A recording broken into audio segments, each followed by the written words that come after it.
안녕하세요. 책과 함께하는 시간입니다. 오늘 준비한 책은 살 빠지는 사람은 따로 있다.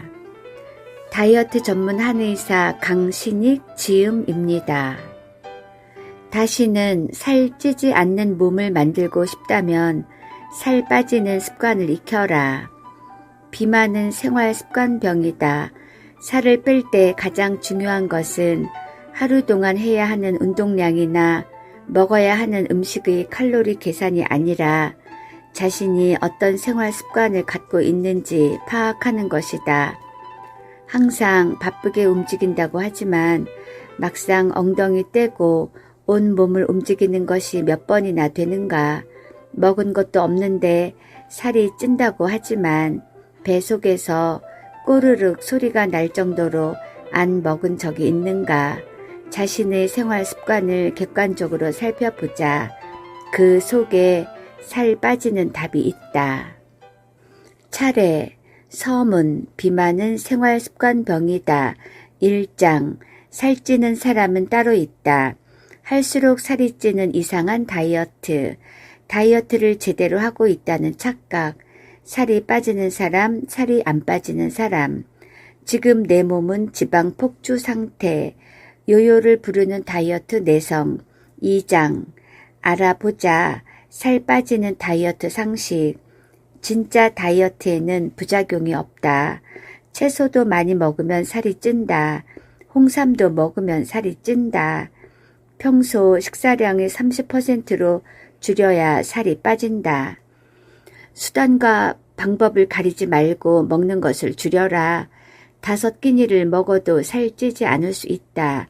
우리 몸은 원래 채식을 사랑한다. 대안이 없는 술을 끊어라. 발암물질 다이어트로 암에 걸린다. 커피가 다이어트를 망친다. 비만은 모든 병의 원인이다. 출산 후 찐 살이 가장 빼기 힘들다.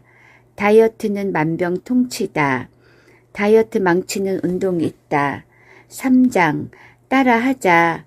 살 빠지는 사람들의 다이어트 습관. 자신의 적정 체중을 알자. 꼼꼼하게 다이어트 일기를 쓰자. 사진 속 내 살이 진짜다. 맹물을 마시고 또 마시자. 시래기와 미역을 사랑하자. 허벅지, 팔뚝에 자극을 주자. 발바닥에 자극이 가도록 걷자. 부록, 한방 다이어트. 이렇게 이루어져 있습니다. 이 중에서 오늘 저는 2장 알아보자 살 빠지는 다이어트 상식, 3장 따라하자 살 빠지는 사람들이 다이어트 습관에서 몇 가지씩 골라서 소개해 드리겠습니다. 채소도 많이 먹으면 살이 찐다. 하루는 진료실에서 비만 환자를 진료하고 주의사항을 설명한 뒤 상담을 마쳤다. 그리고 작별 인사를 하는데 그 순간 환자가 의미심장한 미소를 띠고 이렇게 물어봤다. 그런데 원장님, 도대체 뭘 먹으면 살이 안 찌나요? 이런 질문에 내 답변은 늘 한결같다. 그런 건 하늘 아래, 땅 위에 없습니다. 어떤 음식도 많이 먹으면 찝니다. 다이어트의 제일 큰 적은 핑계다. 이래서 못했다. 저래서 못했다. 이건 여기에 좋다고 해서 먹었다. 저건 저기에 좋다고 해서 먹었다는 등 자기가 다이어트를 지속하지 못한 이유를 방송과 인터넷 그리고 박사, 교수, 외국의 저널까지 끌어와 나름 근거를 가지고 말한다. 하지만 결론은 모두 핑계다. 다이어트의 목표에는 음식에 대한 욕심에서 어느 정도 자유로워지는 것이 포함되어 있다. 다이어트를 통해 어떤 음식이든지 먹고 싶으면 적당히 먹고 그만 먹고 싶을 때 그만둘 수 있는 그런 자연스러운 상태가 되도록 만드는 것이다. 그런데 음식에 대한 인간의 욕망은 그렇게 호락호락하지 않다.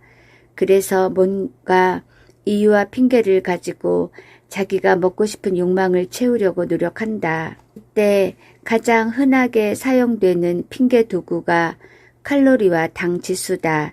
칼로리와 당 지수는 다이어트에서 중요한 개념이고 낮은 칼로리와 당 지수 음식들은 당연히 살이 덜 찐다.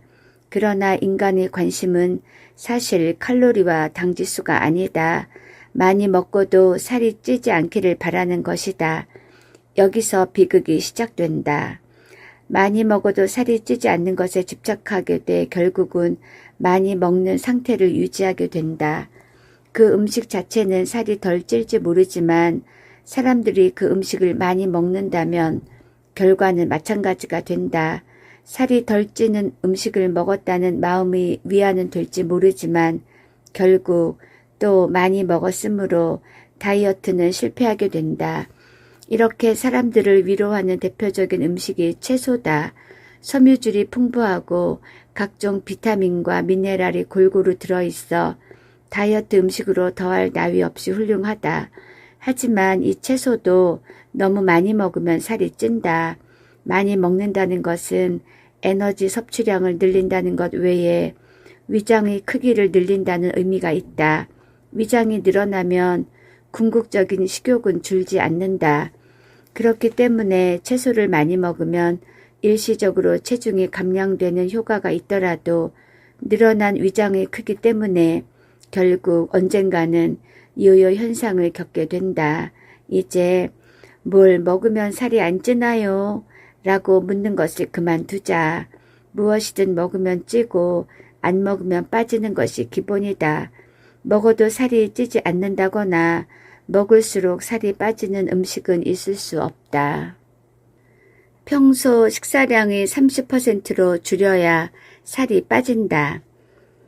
적게 먹고 더 움직이는 것이 단 하나의 다이어트 원칙이라는 것은 누구나 알고 있다. 모두 알고는 있는데 왜 다이어트를 성공하는 것이 어렵기만 할까? 또 어째서 다이어트 방법은 이렇게 여러 가지가 존재하는 것일까? 이유는 바로 사람들의 욕심 때문이다. 적게 먹고 더 움직이는 것이 원칙이지만 누구도 피곤하고 힘든 몸을 이끌고 그런 고생을 하고 싶지 않다. 그래서 많이 먹고 움직이지 않아도 되는 방법을 찾아서 헤매는 것이다. 이것만 먹으면 빠진다. 먹고 잠만 자면 빠진다. 이 운동만 하면 빠진다.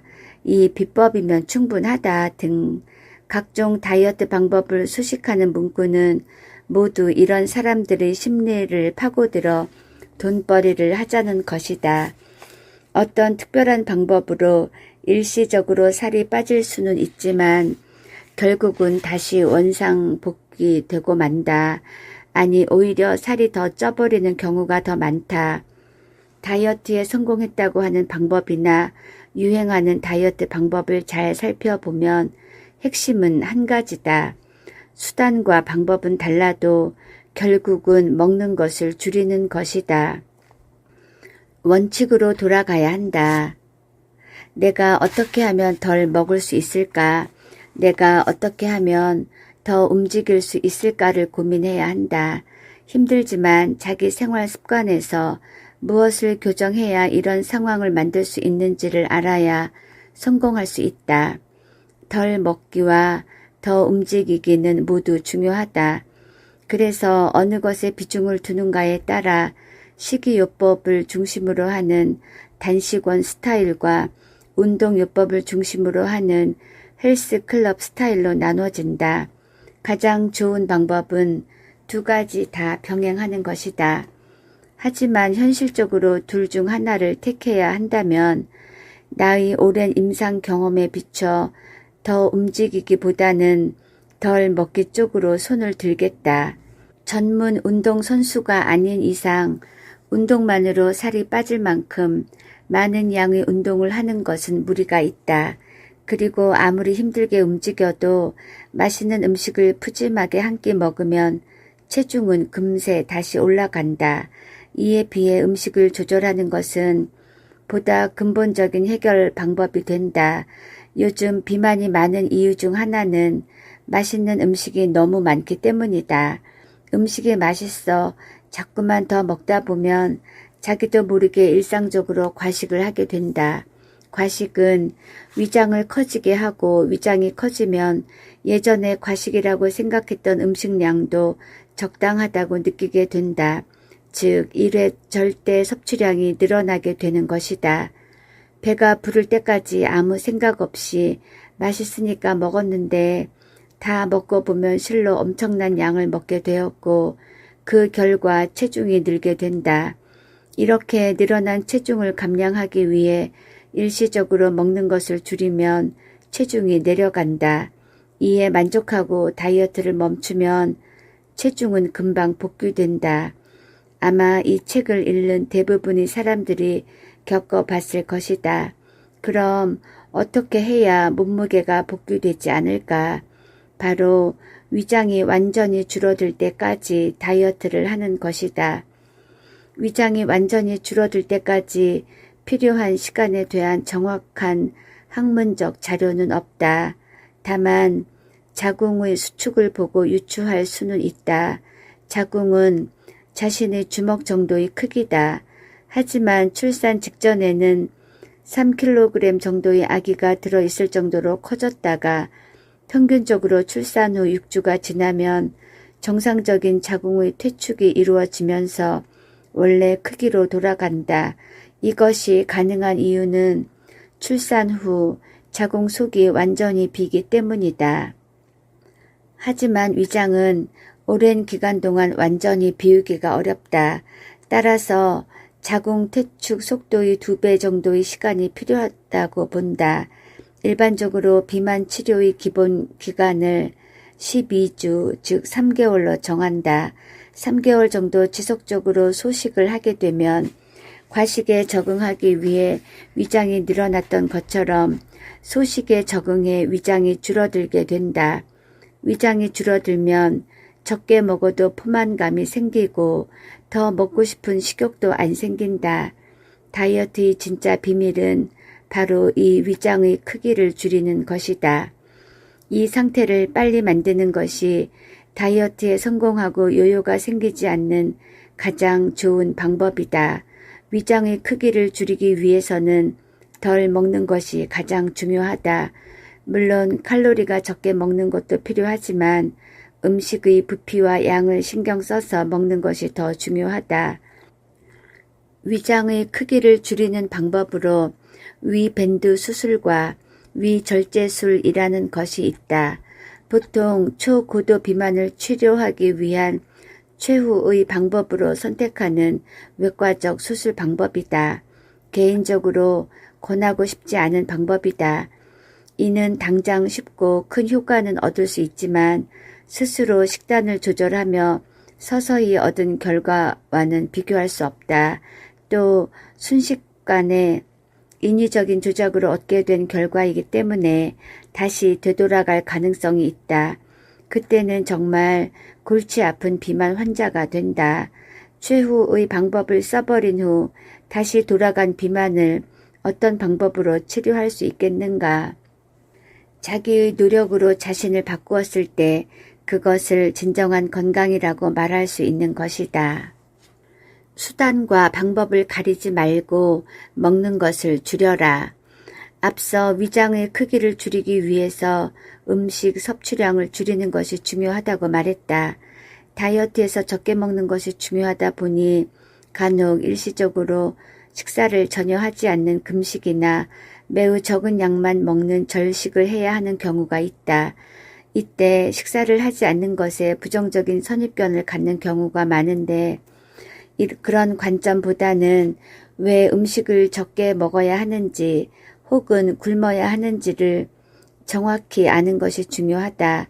일반적으로 다이어트 식단이라고 하면 하루 권장 섭취 칼로리를 기준으로 말한다. 보통 하루에 1000kcal 이하로 섭취하면 몸에서 이상 반응이 오니 이것보다는 더 먹어야 된다고 한다. 하지만 실제로 다이어트를 해보면 이것은 무조건 지켜야 되는 법칙은 아니다. 다이어트를 한다는 것은 이미 몸속에 영양분이 충분하다 못해 넘친다는 의미다. 그러니 새롭게 영양분을 공급할 것이 아니라 있는 영양분을 꺼내서 써먹어야 살을 뺄 수 있다. 수분 섭취만 충분하다면 하루 권장 섭취 칼로리를 밑도는 초저열량 식단도 전혀 문제 없다. 그럼 하루 종일 단체로 쫄쫄 굶는 단식원에 들어가는 것은 어떨까? 이것은 썩 좋은 선택이 아니다. 다이어트는 현재 자신이 살아가고 있는 환경 안에서 해야 한다. 제한적인 환경인 단식원에서 다이어트를 하게 되면 통제가 불가능한 집으로 돌아왔을 때 오히려 식욕이 폭주하는 경우가 많다. 그렇다면 무엇을 기준으로 식사량을 줄이는 것이 가장 좋을까? 내가 제안하는 기준은 바로 자기 자신이다. 자기의 생활을 유지하고 평상시대로 활동해도 큰 지장이 없는 수준이 바로 기준이 된다. 직장인이라면 출근해서 일하는데 문제가 없을 정도, 학생이라면 공부하는데 힘들지 않을 정도, 주부라면 살림을 하는데 지장이 없을 정도를 말한다. 처음 식사를 줄이면 금방 큰일이 날 것만 같지만 사실은 그렇지 않다. 어떤 사람은 상대적으로 아주 오랜 시간 식사를 안 하고도 잘 견디기도 한다. 자기 몸의 상태와 주위 환경이 다르기 때문에 절대적인 기준은 없다. 하지만 반드시 지켜야 할 것은 있다. 첫 번째는 물을 충분히 마시는 것이고 두 번째는 몸을 꾸준히 움직이는 것이다. 이미 체내에 저장한 영양분이 많기 때문에 음식은 줄여도 당장 큰 문제가 없다. 오히려 넘치던 영양분을 꺼내서 체내 균형이 맞아지고 쌓여있던 노폐물의 배출이 늘어 건강해진다. 하지만 물은 그렇지 않다. 물은 영양분처럼 몸속에 저장되지 않는다. 일정량이 넘으면 소변을 통해 그때그때 내보낸다. 그렇기 때문에 다이어트 중이라도 수분 공급은 충분히 해주어야 한다. 이때 물은 무엇인가가 첨가된 특별한 물보다는 맹물이 제일 좋다. 첨가된 것이 몸에 좋은 것이라고 할지라도 그것 자체도 음식이 될 수 있다. 그렇게 되면 애초 의도했던 절식과 금식이 되지 않으니 가급적 아무것도 들어있지 않은 맹물을 섭취하도록 한다. 몸을 꾸준히 움직여야 하는 이유는 몸속의 순환을 돕기 위해서다. 식사를 줄이면 우리 몸은 줄어든 영양분만큼 에너지가 부족한 상태로 인식하고 가만히 누워있거나 최대한 몸을 움직이지 않으려고 한다. 그러다 보면 몸의 순환이 떨어져서 저장된 에너지가 활성화되지 않는 상태가 된다. 그리고 몸이 점점 더 힘들어져 결국 완전히 탈진하게 된다. 이것을 막기 위해서 계속 몸을 움직여야 한다. 나는 다이어트를 하기 위해서 단식원에 들어가거나 휴가를 내는 등 특별한 상황을 만드는 것을 권하지 않는다. 이런 특별한 상황 속에서 사람들은 오히려 일상생활을 했으면 어쩔 수 없이 움직였어야 할 기본적인 움직임조차 하지 않을 수 있다. 따라서 활동량이 평소보다도 줄어 저장된 에너지를 꺼내 쓰지 못하게 된다. 결과적으로 자기 생활을 유지하면서 절식과 금식을 하는 것이 더 좋은 결과를 가져온다. 그럼 도대체 언제까지 절식과 금식을 해야 할까? 이것은 걱정할 필요 없다. 절식과 금식을 지속하다 보면 어느 순간 자기 생활을 유지하기가 힘들어지게 된다. 그때가 바로 멈출 때다. 몸에서 시키는 대로 자연스럽게 흐름을 따르면 되는 것이다. 만약 절식 정도가 아니라 2, 3일 이상의 금식을 하게 되는 경우라면 가급적 전문가의 도움을 받는 것이 좋다. 금식 자체가 위험하다기보다는 몸에 나타나는 반응이나 상태에 적절히 대응하지 못하면 다이어트를 포기하기 쉽기 때문이다. 또 간단히 처치할 수 있던 문제를 심각하게 발전시킬 수도 있다. 다이어트 성공에서 가장 중요한 것은 위장을 작게 만드는 것이다. 이를 위해 가장 효과적인 방법은 식사량을 줄이는 것이고 이런 과정에서 몇 끼를 굶을 수 있다. 그리고 그 과정에서 개인마다 문제가 발생할 수도 있지만 그것이 두려워서 절식이나 금식을 하지 않을 만큼 심각한 문제는 없다. 앞서 말한 사항을 잘 지킨다면 몸에 무리가 가지 않고 적당하게 절식과 금식을 진행할 수 있다. 다시 한번 강조하지만 자기 생활을 유지할 수 있을 정도의 절식과 금식, 그리고 충분한 수분 섭취, 꾸준히 몸 움직이기가 중요하다. 이렇게 금식이나 절식에 대해 설명하면 바로 이어지는 질문이 있다. 바로 보식에 관한 것이다. 많은 사람들이 금식이나 절식 중에는 위장이 일을 하지 않기 때문에 바로 정상 식사로 돌아갈 경우 위장에 부담이 갈 것이라고 생각한다. 그래서 충분히 보식을 하는 것을 당연하게 생각한다. 나도 대체로 이런 의견에 찬성한다. 하지만 너무 유난을 떠는 것이 문제다. 위장이 약한 사람이 일주일 이상 절식을 한 경우에는 세심하게 위장 상태를 파악하며 부드러운 음식부터 섭취하는 것이 옳다. 하지만 위장이 튼튼했던 사람이 일시적으로 금식과 절식을 했다면 보식에 크게 신경 쓰지 않아도 된다. 그래도 불안해서 꼭 보식을 하고 싶다면 아주 쉽고 편한 방법이 하나 있다. 바로 우리의 입을 이용하는 것이다. 원래 보식의 기본은 아주 묽은 숭늉부터 미음, 죽, 밥 등 되직한 순서로 식사를 조절한다. 이때 숭늉이나 미음, 죽 모두 쌀을 갈아 오래 끓여서 만든다. 그리고 36.5도라는 따뜻한 체온과 치아라는 믹서를 이용해서 천천히 먹는다. 일반 밥을 조금씩 입에 넣고 오랫동안 씹어서 따뜻한 물과 함께 서서히 삼키면 된다. 이런 식의 보식을 권하는 가장 큰 이유는 우리가 먹는 죽의 양이 의외로 많다는 데 있다.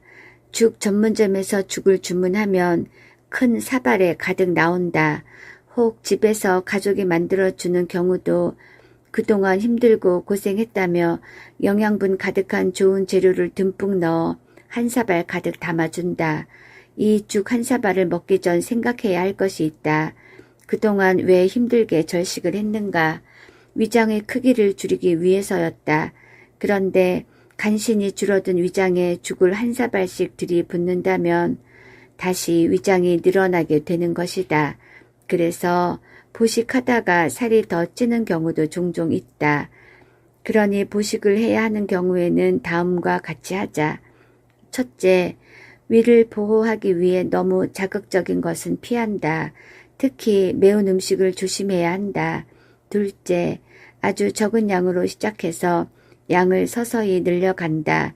셋째, 오랫동안 씹고 천천히 삼킨다.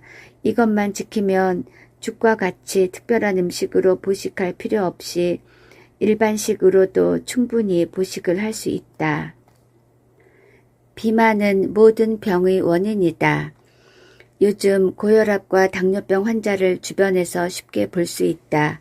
내 가족이나 친척 중에도 흔히 있으며 예전보다 환자들이 점점 늘고 있다.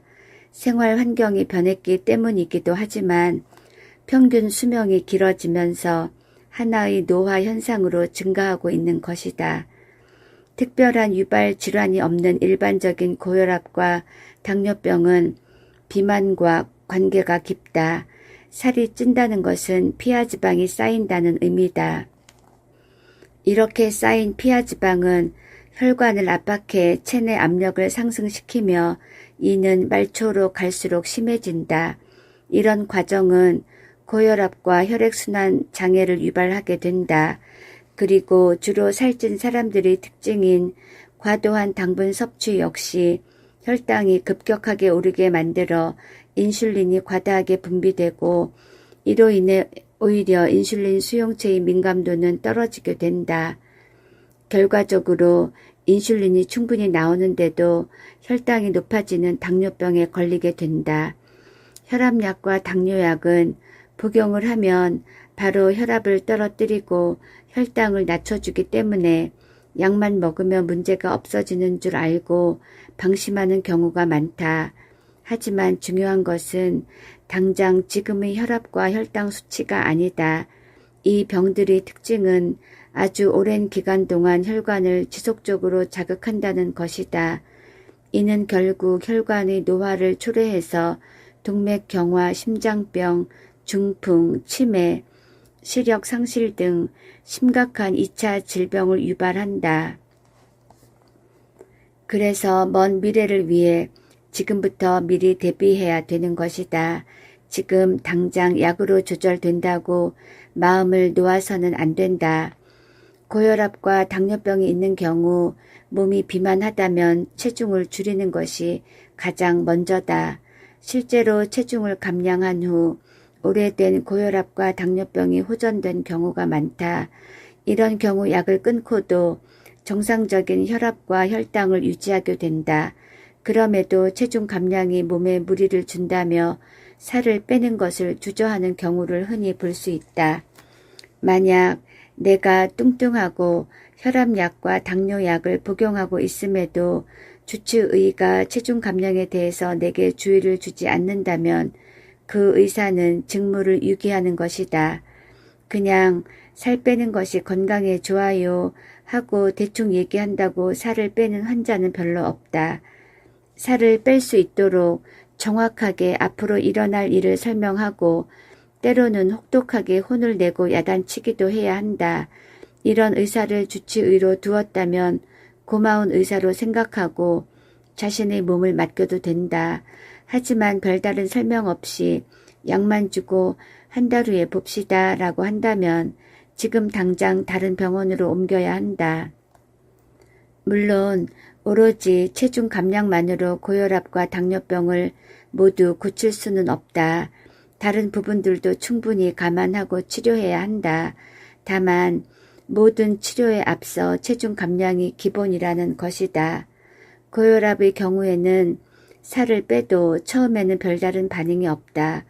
그러다 어느 순간 어지럼증이나 체력이 떨어지는 등 급격한 몸의 변화가 느껴진다. 이는 몸이 상한 것이 아니라 체중 감량으로 인한 혈압 저하로 혈압약을 조절해야 될 시기가 온 것을 의미한다. 이럴 때 주치의와 상의하여 복용하는 약을 조절하면 된다. 아주 축하할 일이다.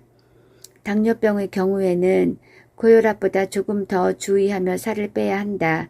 너무 욕심을 내서 체중 감량을 하다 보면 저혈당에 빠질 수 있기 때문이다.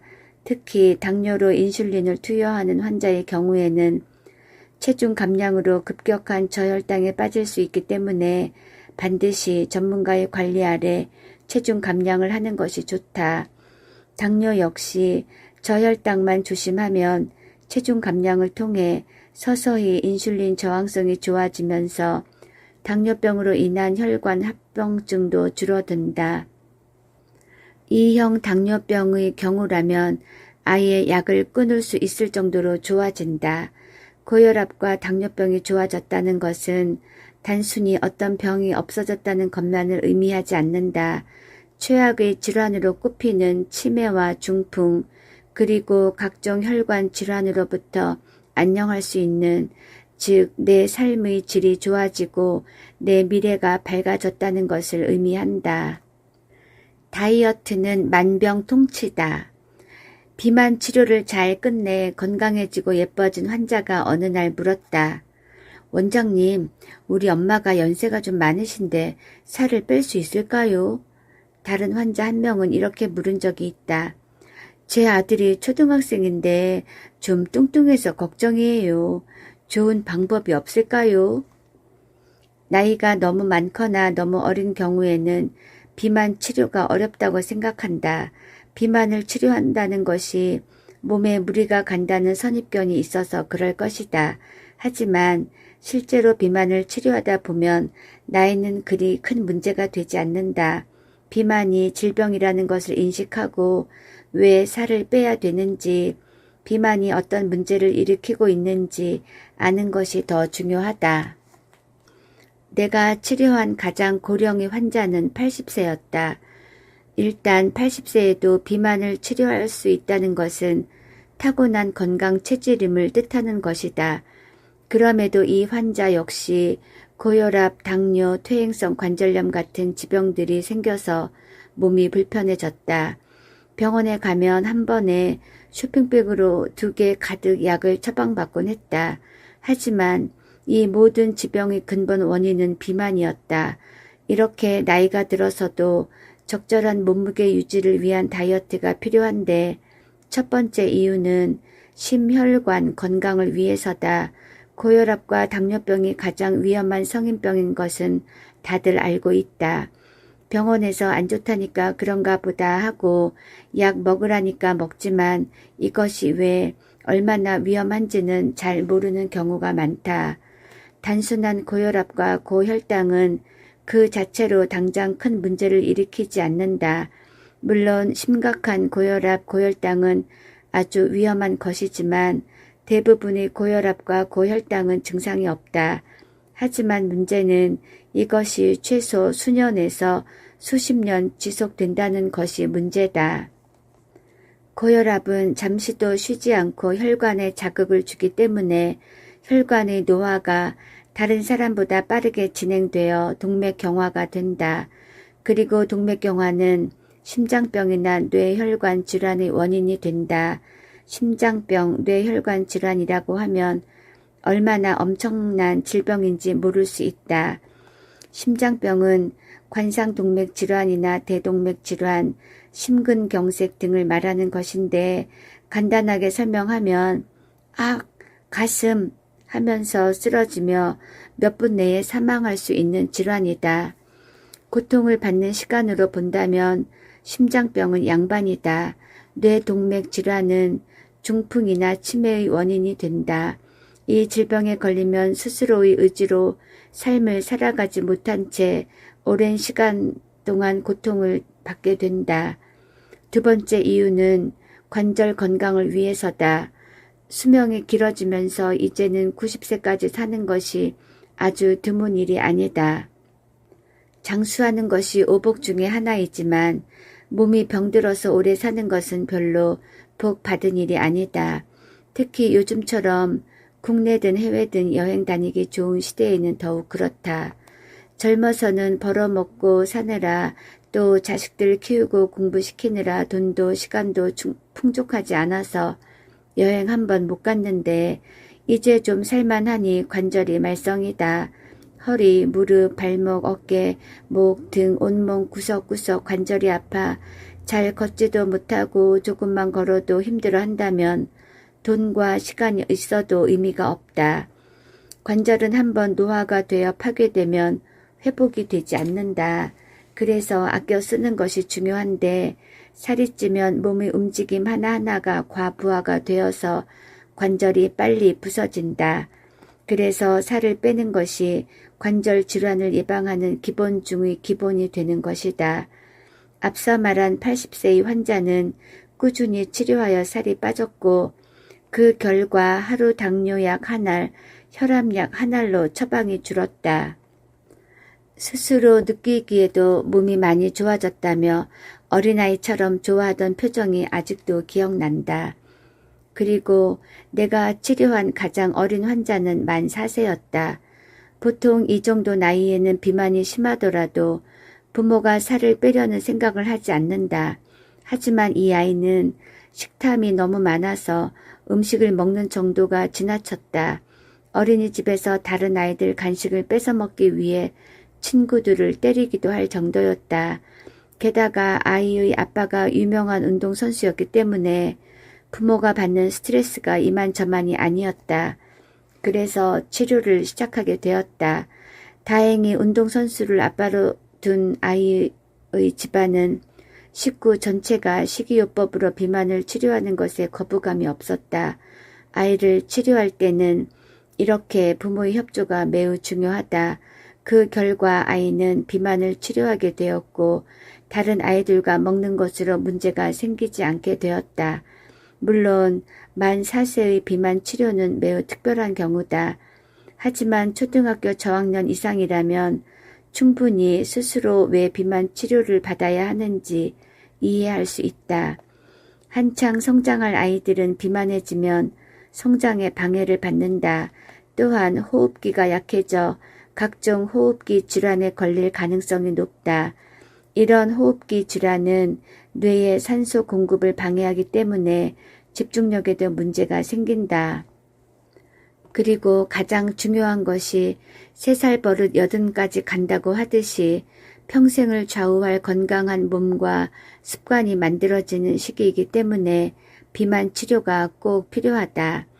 나이가 너무 많은 경우나 어린 경우 모두 보통의 젊은 사람들보다 살을 빼기는 쉽지 않다. 그 연령의 특징에 맞게 여러 가지 상황을 고려해서 비만 치료를 하지만 그래도 어려운 것은 사실이다. 하지만 비만은 나이와 상관없이 반드시 치료해야 되는 질병이라는 것도 틀림없는 사실이다. 살을 빼면 건강을 해칠 수 있다는 선입견은 잘못된 것이다. 오히려 살을 빼야지 더 건강해진다는 것을 명심해야 한다. 맹물을 마시고 또 마시자. 다이어트 할 때는 물을 충분히 마셔야 한다. 하지만 간혹 나는 물만 마셔도 살이 찐다고 말하는 환자들을 만날 수 있다. 정말 물만 마셔도 살이 찔까? 결론부터 말하자면 물을 마신다고 살이 찌지는 않는다. 다만 부종이 쉽게 생기는 신장, 심장, 간장 질환을 갖고 있는 경우에는 부종 때문에 살이 찐 것처럼 보일 수는 있다. 물은 인체의 60%를 구성하는 아주 중요한 생명유지 물질이다. 물이 없었다면 지구상의 생명체가 생길 수도 없었을 것이다. 이런 물을 충분히 섭취하는 것은 생명을 유지하는 데 아주 기본적인 요소다. 건강한 성인이 하루에 마시는 물의 양은 몸의 움직임과 체질적인 요인, 그리고 그 사람이 사는 환경에 따라서 다르다. 기본적으로 하루 동안 인체에서 소변, 대변, 호흡, 땀 등을 통해 체외로 배출되는 것이 약 1.6리터 정도다. 따라서 우리는 음식과 물을 통해 하루에 최소 1.6리터의 수분은 반드시 섭취해야 한다. 사람마다 식습관처럼 물을 마시는 습관이 다르다. 소변을 보는 방법에 대한 남녀의 차이로 인해서 남성은 화장실을 가는 것에 별로 신경을 쓰지 않는 편이지만 여성은 화장실에 가는 것 자체를 스트레스로 받아들이는 경우가 흔히 있다. 예를 들어 남성은 등산 중에 요일을 느끼면 한적한 곳을 찾아 사람이 다니는 길을 등지고 볼일을 보면 된다. 그러나 여성의 경우는 사방이 막히고 또 용변을 보면서 뱀이나 벌레와 같은 것으로부터 스스로 보호할 수 있는 공간을 찾아야 한다. 이런 관습적인 행동이 몸에 배어 여성은 화장실에 가는 횟수를 줄이기 위해 남성에 비해 어릴 때부터 물을 적게 마시는 경향이 있다. 이런 여성들의 경향은 건강할 때는 별 문제가 되지 않지만 나이가 들수록 혹은 몸이 약해질수록 여러 문제의 원인이 된다. 첫 번째, 피부의 노화를 촉진시키고 피부 트러블을 유발한다. 두 번째, 요로 감염을 유발한다. 물론 이것은 요로의 해부학적 차이로 인한 것이기도 하지만 수분 섭취의 부족도 한 역할을 한다. 세 번째, 변비를 유발한다. 네 번째, 수분 섭취 부족으로 몸속에 물을 오래 보관하기 위해 오히려 부종이 쉽게 유발된다. 다섯 번째, 스트레스 호르몬을 처리하지 못해 화병이 남자보다 더 많이 발병한다. 응급실에 환자가 오면 가장 먼저 확인하고 위급 상황에서 생명을 유지하는 데 절대적으로 필요한 것이 산소 공급과 특히 수분 공급이다. 그만큼 물이 중요하다는 의미다. 만성적인 수분 부족도 많은 문제를 유발할 수 있다. 하물며 다이어트 중이라면 음식물을 통해 수분을 섭취할 수 없어 문제는 더 심각해진다. 몸속 노폐물의 배설을 돕기 위해서 그리고 음식량이 줄어서 생기는 무기력감을 해결하기 위해서 충분한 수분 섭취는 아주 중요하다. 물을 충분히 마시지 않으면 다이어트에 의한 부작용이 더 심해지는 것을 흔히 볼 수 있다. 그럼 물을 얼마큼 마시는 것이 좋을까? 학자들 사이에 이견이 있기는 하지만 성인 기준 평상시에는 1에서 1.5리터 음식물로 수분을 섭취할 수 없는 다이어트 중에는 1.5에서 2리터 정도의 물을 섭취하는 것이 좋다. 물을 너무 마시는 것도 좋지 않지만 2리터 정도의 물이라면 소변과 땀을 통해서 충분히 배설할 수 있다. 특히 땀을 통한 수분의 배출은 독소의 배출과 체중 감량에도 아주 큰 도움이 되기 때문에 다이어트를 할 때는 매우 권장하는 부분이다. 시래기와 미역을 사랑하자. 현대인들은 생활이 바빠지면서 외식이 잦아졌는데 밖에서 사 먹는 음식의 대부분은 육류가 주재료다. 그러다 보니 육식의 증가로 인한 질병들이 늘고 있다. 직장암, 전립선암, 유방암 같은 종류의 암은 원래 우리나라에서 발병률이 높지 않았지만 최근 많이 증가했다. 그리고 육식을 위주로 하면서 비만과 고혈압, 당뇨, 대사증후군 등 소위 성인병이 급증하고 있다. 이런 상황에서 채식에 대해 다시 관심을 갖는 것은 당연하다. 대부분의 채소에는 섬유질이 들어있어 몸속의 독소를 배출시키지만 그 중에서도 가장 좋은 것이 바로 시래기와 미역이다. 이 두 식재료 모두 옛날부터 즐겨 먹어왔지만 그 좋은 효과를 잘 모르는 경우가 많다. 보통 우거지와 시래기를 헷갈려 하는데 우거지는 배추의 잎을 말린 것이고 시래기는 무청을 말린 것이다. 물론 둘 다 몸에 좋은 식재료이지만 약성이 있어서 약으로도 사용되는 것은 시래기 쪽이다. 무는 한방에서 나복이라고 한다. 주로 무의 씨를 나복자라고 해서 약으로 쓰는데 뿌리와 무청도 연구 결과 기운을 내리고 담을 없애는 작용이 있다고 한다. 시래기는 각종 비타민과 철분, 칼슘이 많이 들어있어서 빈혈과 골다공증에도 도움이 되고 디아스타아제, 아밀라아제와 같은 소화 효소도 들어있어서 소화 흡수에도 많은 도움이 된다. 또 대소변이 잘 배출되도록 도우며 몸속의 나쁜 대사 산물인 담을 없애준다. 미역은 한방에서 몸속에 생긴 덩어리를 없애주고 부종을 치료하며 대소변을 잘 배출시킨다고 하여 독소를 배출시키는 효과가 뛰어나다고 나와 있다. 전통적으로 우리나라에서는 갓 출산한 산모에게 먹이는 풍속이 있는데 이는 매우 적절한 보약식이다. 미역은 칼슘과 철분, 요오드 같은 무기질과 비타민이 충분해서 산후 자궁의 수축을 도와주고 지혈 작용이 있다. 부족한 피를 만들어주고 상처의 회복을 돕기 때문에 산후에 특히 좋다. 또 미역에는 해조류 특유의 끈끈한 점액질인 알긴산이 많이 들어있는데 이는 혈액 속의 지방을 배출시키도록 도와주고 콜레스테롤 수치를 낮춰준다. 그리고 각종 화학적 공해 물질, 중금속 등을 흡착 배출하기 때문에 해독작용이 매우 뛰어난 식품이다. 독소는 넘쳐서 정체된 것을 의미한다. 독약을 먹어서 체내에 독소가 있는 것이 아니라면 몸속의 독소는 먹은 것을 다 사용하지 못해 몸에 쌓인 것이다. 이런 독소를 배출시키면 혈액순환이 원활해지고 부종이 줄어들기 때문에 비만에 좋은 효과가 있다. 여기까지만 하고 살이 쏙쏙 빠지는 7가지 습관 정리되어 있는 거 소개해 드리겠습니다. 1. 나의 적정 체중을 알자. 2. 꼼꼼하게 다이어트 일기를 쓰자. 3. 사진을 찍어 진짜 내 살을 확인하자. 4. 맹물을 마시고 또 마시자. 5. 시래기와 미역을 사랑하자. 6. 허벅지와 팔뚝에 자극을 주자. 7. 딱 1시간만 걷자. 살 빠지는 사람은 따로 있다. 살 빠지는 방법에 대해서 간단하게 소개해 드렸습니다. 감사합니다.